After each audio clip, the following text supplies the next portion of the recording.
So first thing I recommend is a timeline to tackle these problems. I see some of you hit that right away.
Too much pressure.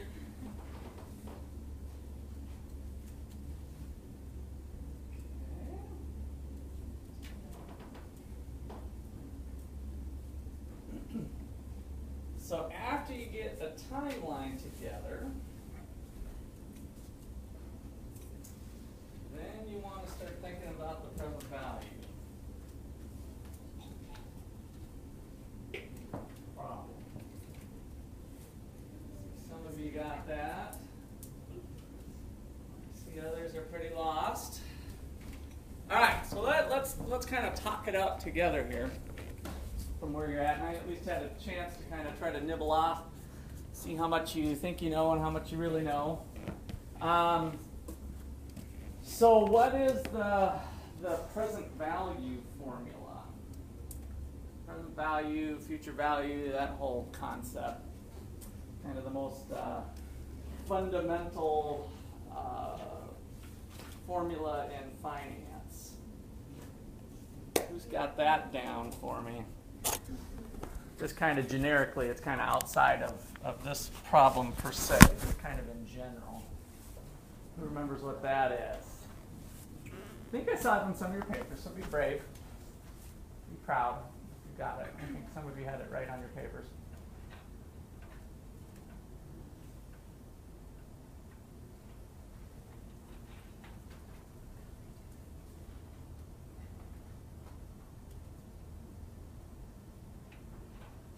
Isn't it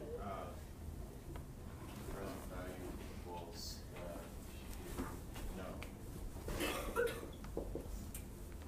actually have a future value? Like so I guess I'm just waiting. I'm going to write whatever you say just so we can all see it. future value over 1 to the 1 plus the rate of return. Like that? I think so. Sawyer?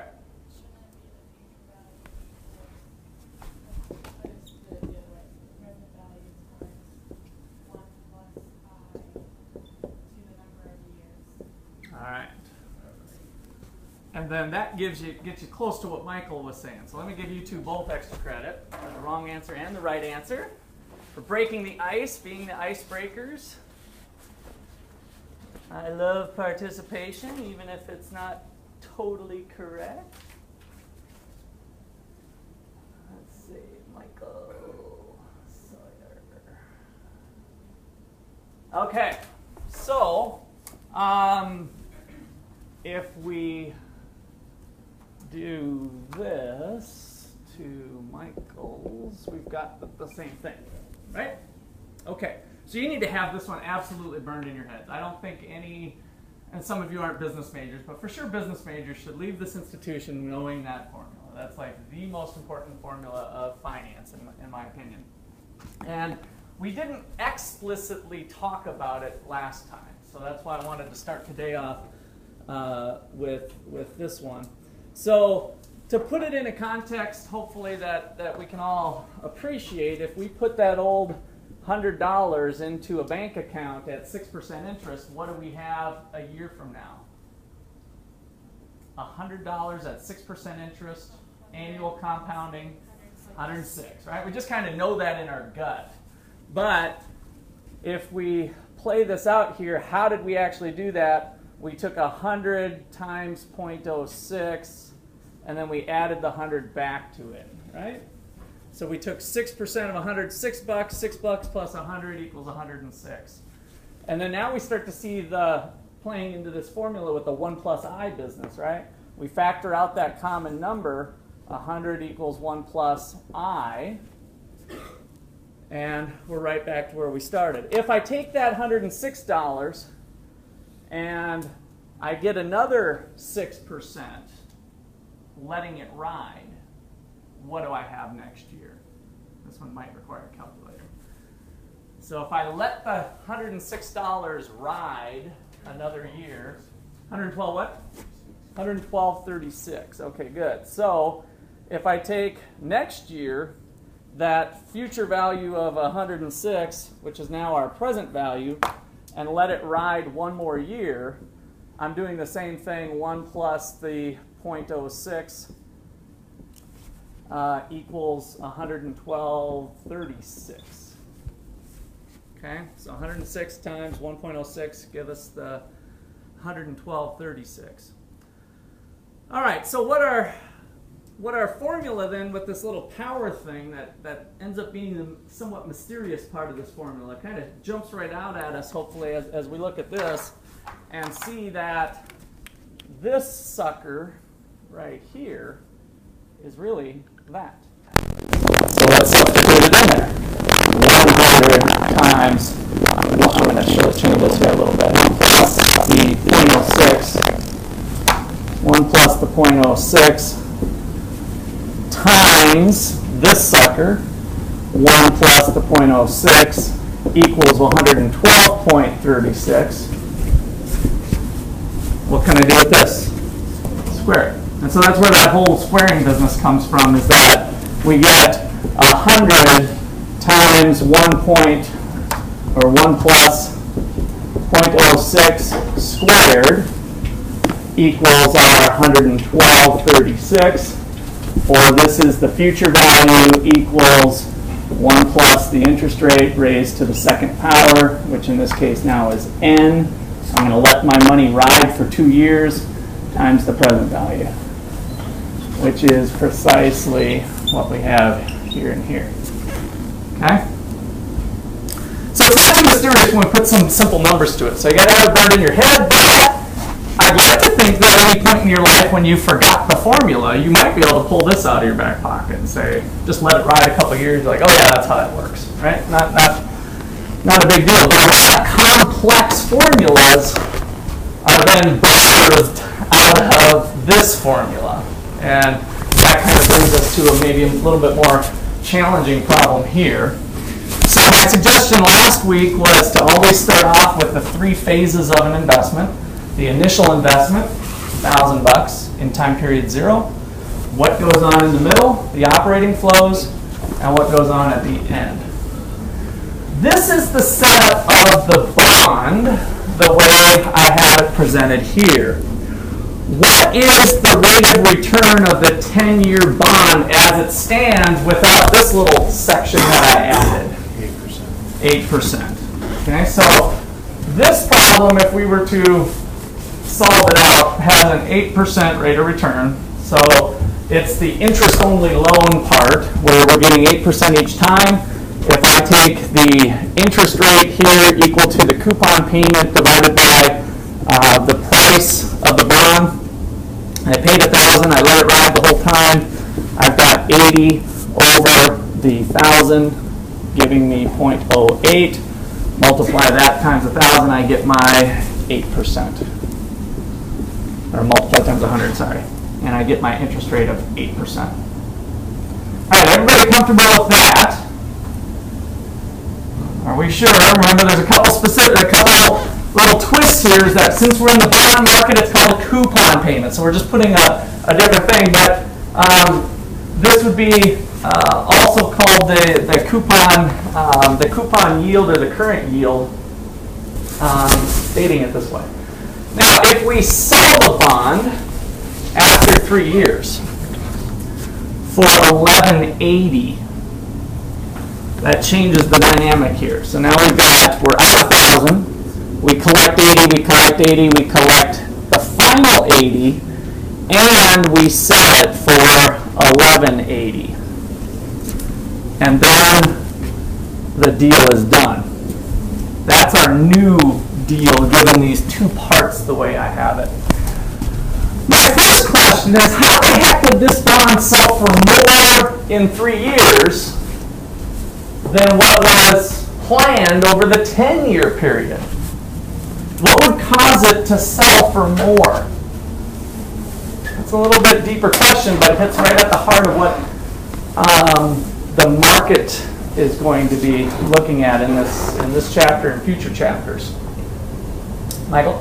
Perhaps this interest rate is higher than anything else that you'll receive on the market, so people are willing to pay more for it. Okay, so as we're evaluating where to put our money, right, in this time frame, year 3. So here we are, 2000, let's just say 14. 2017 comes about. What does the rest of the world look like in terms of interest rates that you can get for a bond of this quality, this risk, et cetera, et cetera? Let's say this is a government bond. If you had to go out and buy a brand new bond at this time, what sort of interest do you think you'd get? Michael was hitting right on it. What would be the coupon payment on a $1,000 bond?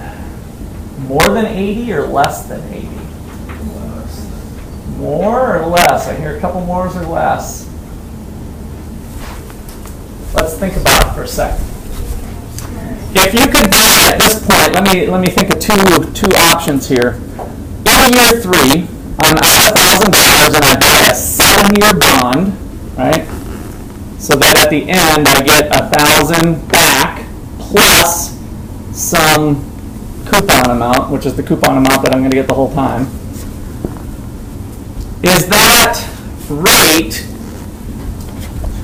higher or lower relative to this thing if this bond that has 7 years left on it, I'm kind of giving you, is selling for $11.80? What is the current coupon payment, more than 80 or less than 80, for this brand new bond that Obama just signed? It's scary, isn't it? Let's try this. If it was 60, so that we're going 60, 60, 60, 60, 60, 60. Would you rather have this bond at 60 or this bond that you're paying $11.80 for, but you're getting 80 all the way through? And then you finally get your $1,000 back at the end. Just like you're doing here, by the way, the $1,000 comes back to you at the end. Right? Which one would you rather have? Now that question, it depends. It depends on what? Your opportunity cost. Oh. I mean, Okay. Good point, and your opportunity cost is kind of the market for, that's kind of what we're hitting on here. This environment here is the market for that type of asset. There's also a point of indifference between. Okay, so this number here, we don't know for sure. Maybe it's 55. There's some number here that leaves us indifferent between picking up this bond for 1180 at 80 and taking the $1,000 bond at a lower payment. Do you see the trade-offs there? In this case, the $1,000 bond is better because it's a $140 difference if you buy the $80 bond in the future. And in this case, you paid $180 more for it. Okay, so we got to be careful of that, Right. but because we don't forget bringing these payment streams back. So we're going to be, if we're going to be taking the time value money into account as we look at it. But you're right, on the face of it here, the numbers are looking kind of different. The differential payment here is $20. I have to pay a little bit more, but I'm getting 20, 20, 20, 20. Is this what you did, Corbin? 20, 20, 20, 20? So I just want to really caution you on that's, well, first of all, let me just say it's absolutely incorrect. However, you're into it. That's exactly why you're in this class and getting a higher level of knowledge. That's the way the average Joe thinks about it, right? And so we're going to be a little bit more sophisticated. Turns out we might end up getting the same answer. Your gut feeling may just be absolutely right, but that's not good enough for this class. You got to be able to crank out the numbers, okay? And so there's that trade-off there over time, taking into account the present value. But in concept, you've got the right numbers you're thinking about. This one's higher than this one, but is it enough to offset that? As Michael was pointing out, there's some number, though, that equalizes these two, that the rates of return would be identical for this instrument versus this instrument. Maybe this needs to be 55. Maybe this needs to be 65. Maybe this needs, but there's some number that can be our variable that would change the rate of return here so that they equalize. All right, well, whatever the market environment is the market environment. So I'm telling somewhat of a backwards story.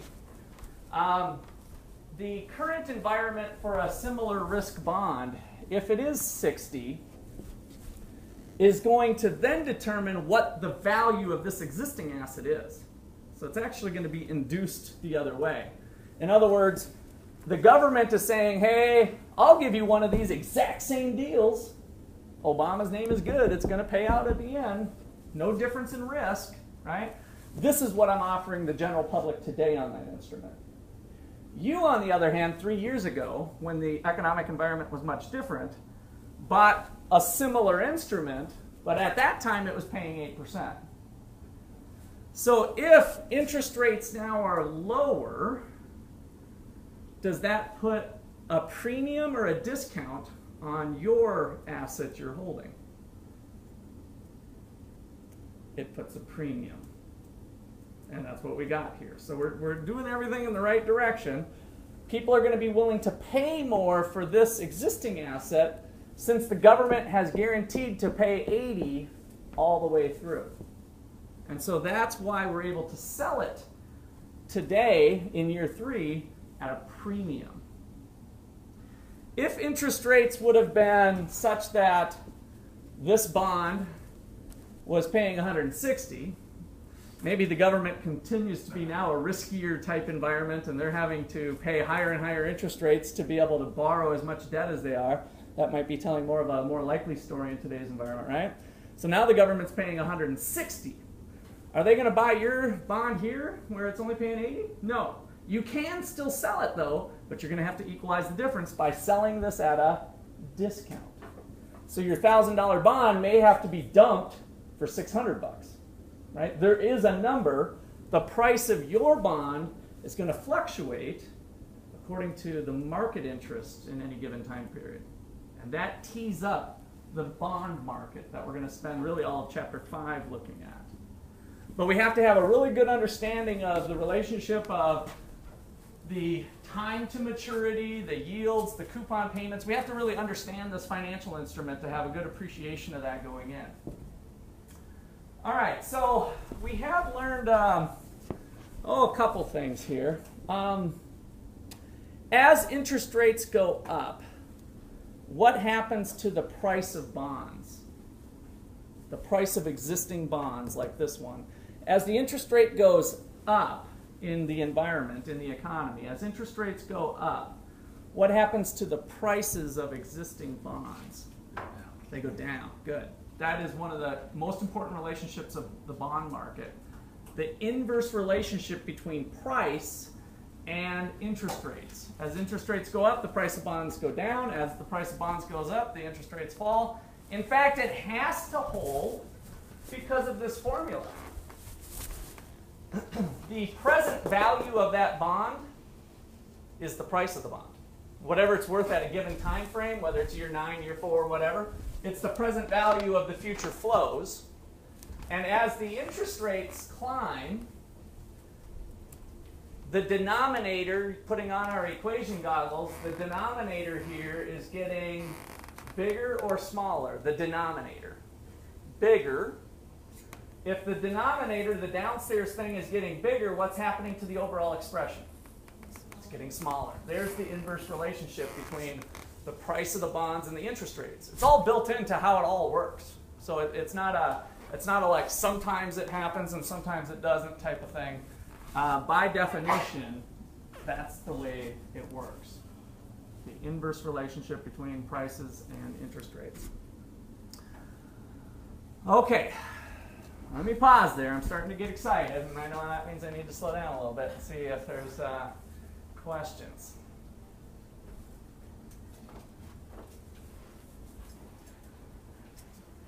All right, so we still haven't solved this problem. If that was the case, we're kind of looking almost after the fact, which is called an ex post analysis. After the fact, we're kind of analyzing what was our rate of return. So our present value of our investment was the value of these flows. So what'd you guys do? Give me the setup here. Those of you, I saw some right answers. So again, you can be brave for this. So for the whole problem, and maybe some of you didn't even quite get that far, but you had a good start. I saw in some of your papers. So I want to just focus in on this little box here. This is this stuff I just put up for fun to have this discussion, but this is really capturing this whole problem. Yeah? I took the cost of the face value of the bond, Okay. $1,000, and I added the $240 you got off of the 3 years of interest. Okay. Then I added the $180. Now hold on. With the 1,000, did you add it? No. Well, Okay. yeah. Or what did you do? I just missed what you said Well, with the 1,000. I just wrote it down. I didn't really add it to Okay, it. so it was just floating over here somewhere. Okay. And then I took the $240 you got from the 3 years of interest. Got it. And then I added the $180 you got as profit from selling it. Got it. Then I divided that number by that $1,000 to get the rate of return. Okay, by the original amount. Yes. Okay, so this was your return divided by 1,000, and what did you get for a number, by the way? 42%. 42%.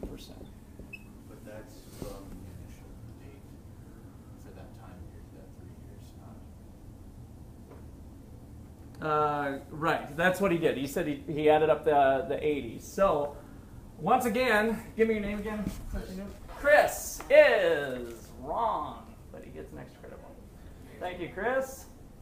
But super important to kind of think about why. So let's have somebody other than Michael and Chris kind of chime in here. Who else did we hear from? We heard from Corbin. Besides Corbin, Michael, and Chris, what's going on here? So this isn't right. How do we make it right? It's got some things in there that are some possibilities. Sorry. Why didn't you just plug it into the formula over there? This one? Okay. Either one. Okay, tell me which one, or you just kind of I work it did out the here. future value, so I did, you got a return of 1,180. Okay, so you took, you just kind of solved for future value? No, I solved for I. Solve for I. All right, well, lay it out for me. Actually, come on up. This will be easier than me trying to figure it out. Are you okay starting down here? Because I'd like to kind of show it next to Chris's here. Oh, Start okay. here, yeah.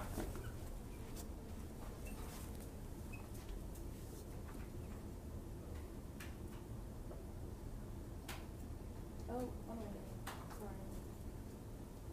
All right, I do it all the time. To the 3 years. Okay? And then so 1.18 equals I cube rooted 1.18 and subtracted 1. I'm skipping a lot of steps. Okay. Equals I, and I think I got 5 point something. 5 point.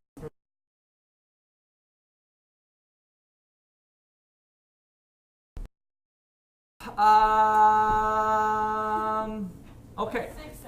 Other way around. 5.67. And so you solve for I with this problem here. That's where you did the cube root and you just kind of brought it around. Right. Okay, got it. Wrong. Thank you, though. Sawyer, extra credit again there. So you guys are all, this is probably, it's close. It's maybe a small step up from Chris's, but not much. Both have some right elements, absolutely. But what did you guys do? Somebody else. This is kind of fun. Who else wants extra credit points for getting wrong answers? All right, Cadence, come on up. Or do you want me to just try to write it, or is it something complicated, or can I handle it? No, I didn't do anything complicated. Are you just asking the average rate of return for those 3 years? I'm looking for the rate of return on the bond. Coming up? Okay. Yeah.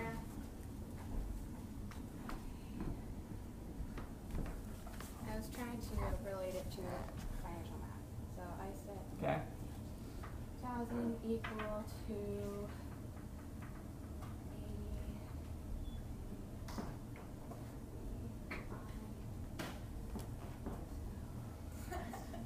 80. This isn't an annuity, though. Yeah, it's not an A annuity. coupon bond Why is is it not? intrinsically different. Okay, just keep going though. Let's keep- do that. Just keep going. We'll pick her apart after she sits down. Okay, I all right. want her flustered as she. I wanted to do an annuity first, too. And so then I would have had to solve for I. And then you solve for I, Yeah. which is kind of not easy to do with the I's and the downstairs and everything, right? Tell me about it. Is that what you were working on? Okay. No, what I was talking about was the fact that was our homework Got one. the night before. Whenever you decided to do the financial math. Okay, that's good. That's good. I think I got enough to pick you apart. So, and you do get an extra credit point. So, okay. All right. So, all right. So now I'm just I want to work through the right way, but before we do, I want to make sure we're seeing. So I want other people you can contribute on what's missing. So let's go back to Chris's. Not too bad. I mean, there's some correct elements here, but what's he missing? What's the wrong part? Even if you were a Sawyer or a Cadence over here, what's kind of one thing he's missing that's pretty important, just in general? Time value of money. So you added the 80 plus the 80 plus the 80 is kind of where you went wrong. So you can't really ever do that.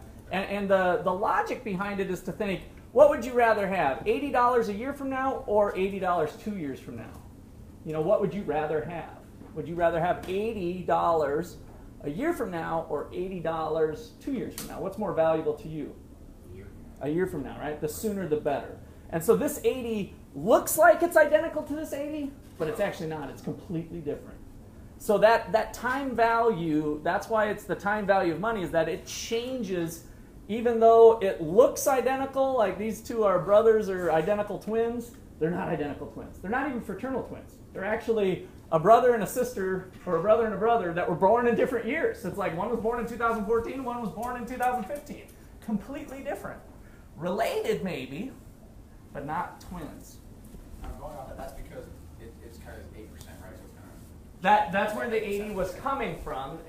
But what makes it different is the fact that one is coming 2 years from now and one is coming 1 year from now. That's what makes it different. The interest rate is not changing over the time, is what I kind of thought maybe you were pointing to. That is going to stay the constant. So the coupon payment is the same, but the value of the coupon payment is different if it comes in different time frames. And then we have to adjust for that, which is what this does for us. Okay, down to Sawyer. What is wrong with Sawyer's? She's got the 1180, the 1000, and then the 1000 brought forward 3 time periods. So what? Yeah, there's no coupon payments, right? So there's nothing with the coupon payments. So this would be solving the problem is I bought a car for $1,000. Years later, I sold it for $11. My rate of return on that car that I bought and sold, right? That's the correct problem. Solve for I, and you've got the rate of return on that instrument, but that instrument's not this instrument. So this would be like a discount bond. This would be the future value, the present value, the time frame. That's how you would solve the effective rate of return on a discount bond. And then finally, Cadence over here. You had some 80s. You had the 1000. I don't see the 1180 anywhere, so you were kind of missing the future value part, potentially, for one thing, right? All right, so the reason this is important, that I'm not trying to make fun of you guys, even if it looks that way. I'm really not. I wanted you to really kind of put some time into it, see that it's not as easy as it looks like when you read it, if you just kind of see a PowerPoint or if you see it. Once you dig into the problem, it becomes a little bit more difficult if you don't properly put things in their place. All right, now let me first start off with the point I was making to Chris, or Chris's problem. If indeed this 80 is different than this 80, then the present value of this future income stream is 80 divided by 1 plus the interest rate raised to the 1 power, right, the first year. I'm trying to line these up. Plus 80 divided by 1 plus the interest rate raised to the 2 power, plus 80 plus 1180. Remember, we have those two things. The terminal cash flow, the last cash flow, includes maybe the sale proceeds plus any payment that you got, coupon payment, because those are together. So with this, we've got, what, 260 it looks like? So 1260. So we got $1,260 divided by 1 plus the interest rate raised to the 3rd power, which kind of ties into closer to what Sawyer was looking at. That captures all future flows, right? Coupon payment, time period 1, time period 2, time period 3, plus the sale proceeds. We got all of that captured. This is an ex post analysis, so we're not deriving the value. We're going to let the interest rate solve for us. And over here, we gave up $1,000 to get this. I gave up this to get this. Was that a good deal or not? Well, we can find out what the rate of return is by solving for I. Now, if you guys sit here with your calculators and a piece of paper and a pencil, how long is it going to take you to algebraically solve for I?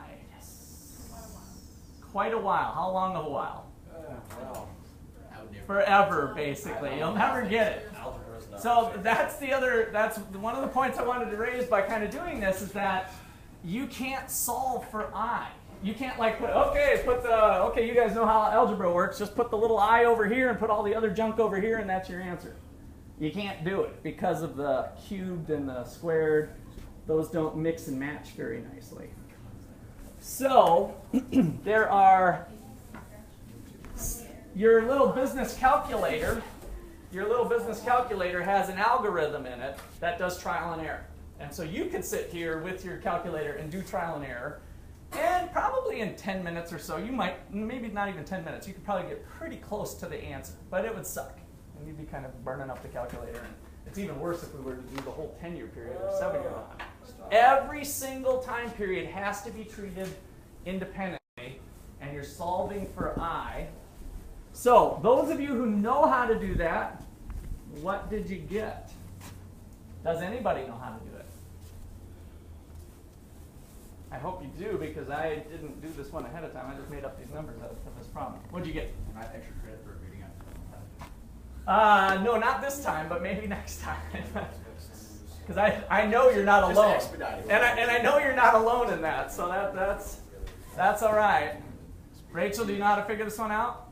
I know that this calculator can do it, but I forgot. If you haven't done it on a calculator, and that's why it's hard for me, because each calculator does it a little differently. And I don't know if you used one of these before. TI, yeah, I'm not sure. No, it's I'm not even going to spend class time doing it if nobody's got it, because. It has the financial. Yep.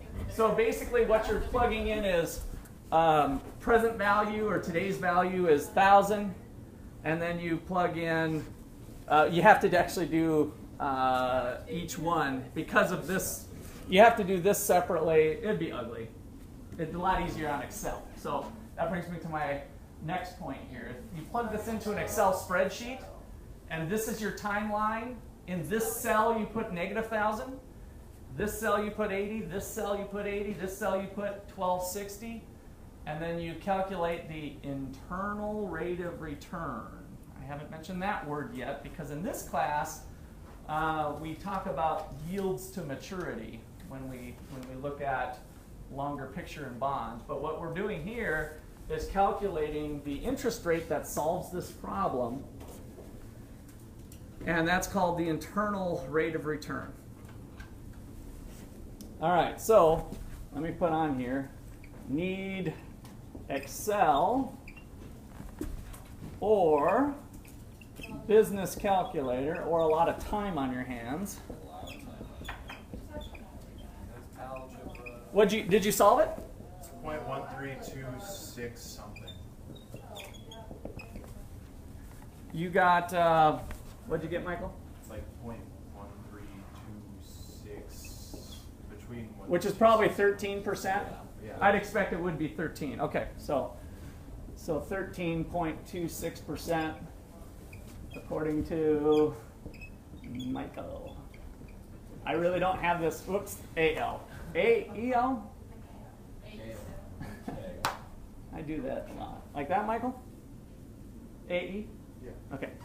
It's only been years. Well, Mike just, yeah, that's been a long term. No matter what Michael I know, I can't quite get that down. The KL.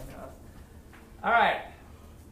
So that is how we start to think about these problems, kind of bringing the big picture of all of these items in. Let me give you the difference here on some ways you can think about it, kind of incorporating the way Chris did it initially. There's a couple different ways to view the problem. So interest rates versus returns. Interest rates versus return.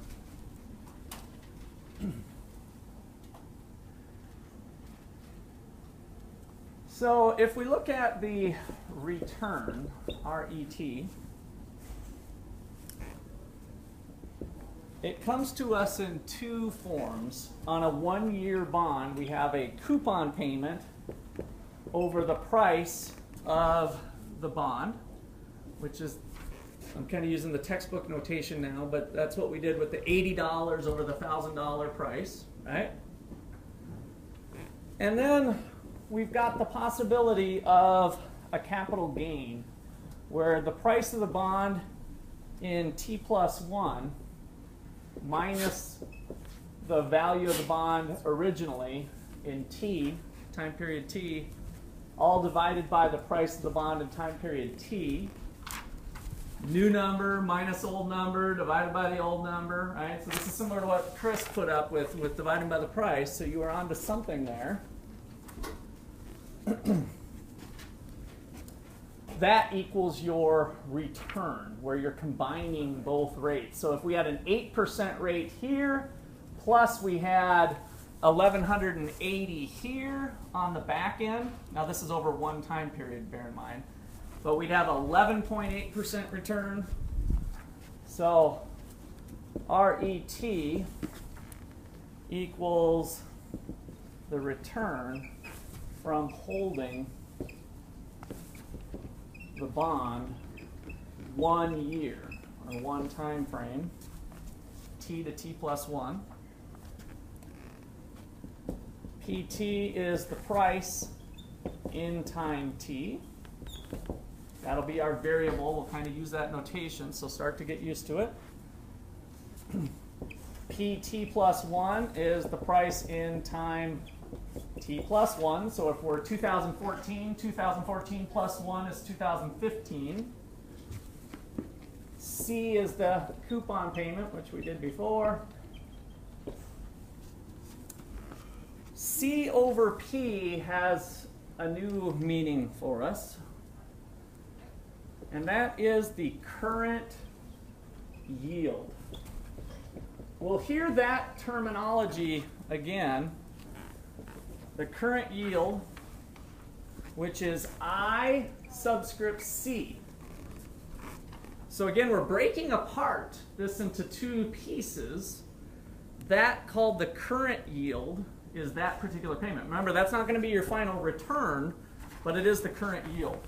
And then PT minus PT plus, PT plus 1 minus PT over PT. That chunk is your rate of capital gain. Your rate of capital gain, which your textbook's going to use little g.